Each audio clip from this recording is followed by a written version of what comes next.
Hoy vamos a meternos de lleno en la historia de un coche que lo desafió absolutamente todo, el Citroën Méhari. Vamos a ver la increíble aventura de cómo un simple vehículo de plástico acabó convirtiéndose en un verdadero ícono de libertad.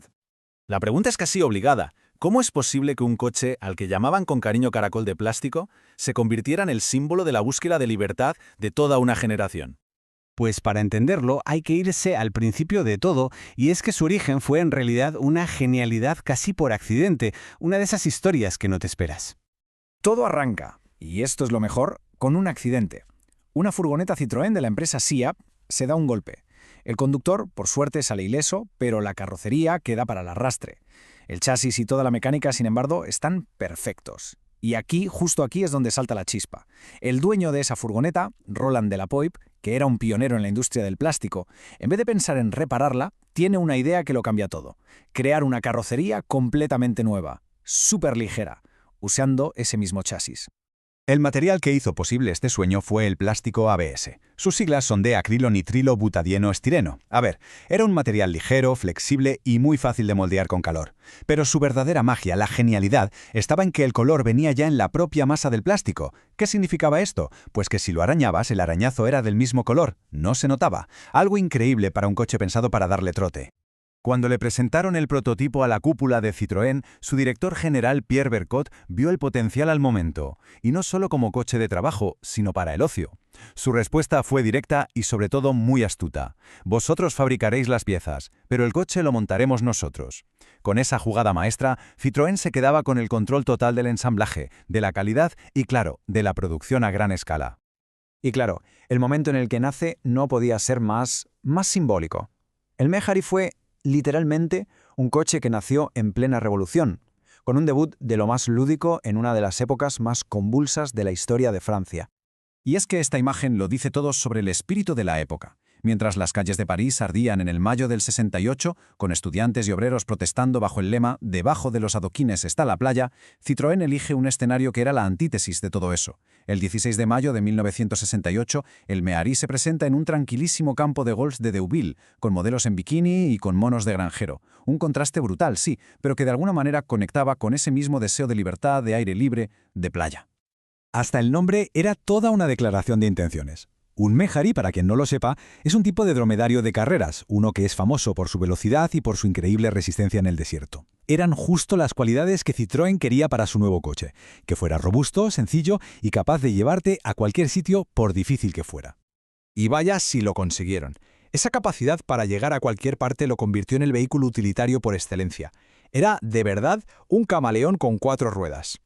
Su gran secreto era su increíble capacidad de transformación. No era un solo coche, es que eran muchísimos a la vez. Podía ser un buggy para la playa, una pequeña pick-up para el campo, un vehículo ligero para el ejército francés que incluso se podía lanzar en paracaídas, también sirvió de ambulancia en el París-Dakar, de coche de policía, y hasta se hizo una estrella de cine con Louis de Funès. Su diseño era funcionalidad en estado puro. Y si la versión normal ya era una pasada, en 1979, Citroën fue todavía más allá con el Méhari 4x4. Aquello ya era otra historia. Pasó de tener tracción delantera a tracción a las 4 ruedas. Y aunque se fabricaron poquísimos, unos 1.200, convirtiéndolo en una pieza muy rara, era una auténtica bestia capaz de subir pendientes de hasta el 60%. Su seña de identidad más clara, la rueda de repuesto, que pasó de estar debajo a ir sobre el capó, dándole un look todavía más aventurero. A pesar de su diseño tan peculiar, el Méhari fue un éxito total. Se fabricaron casi 150.000 unidades entre 1968 y 1987. 20 años en producción, lo que demuestra que esa fórmula de simplicidad, ligereza y versatilidad caló hondo en la gente. Pero la historia no acaba aquí. Décadas más tarde, Citroën intentó revivir esa leyenda y eso nos lleva a su legado eléctrico y el enorme desafío de intentar capturar ese espíritu en una era completamente nueva. En 2015, Citroën resucita el nombre con el e-Méhari, pero el espíritu era radicalmente distinto. Pasamos de un pequeño motor de gasolina a uno eléctrico de 68 caballos. El peso se disparó de apenas 590 kilos a 1.400, más del doble, y su objetivo cambió por completo. De la libertad útil y práctica del original pasamos a un coche de nicho pensado para la diversión en vacaciones. Esta cita de una reseña de la época lo clava. Es un coche de alquiler ideal para las vacaciones. Puedes devolverlo cuando hayas terminado. El M-Harry se sentía más como una experiencia de usar y tirar que como ese compañero fiel y práctico que fue su abuelo. Y aquí es donde este homenaje se complicó. El M-Harry recibió críticas bastante duras. Para empezar, era carísimo, unos 27.000 euros más el alquiler de la batería. Su enorme peso traicionaba por completo el espíritu ligero y simple del original. Y la conducción, bueno, la describieron como lo peor de los dos mundos. Era dura en los baches, pero inestable en las curvas. En resumen, le faltaba esa simplicidad pura y funcional que hizo grande al primero. Y todo esto nos deja con una pregunta final para darle una vuelta.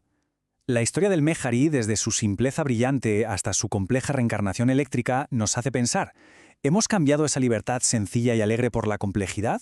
¿Es quizás el Me-Hary un reflejo de cómo ha cambiado no solo la industria del coche, sino nuestra propia idea de lo que significa hoy en día ser libre?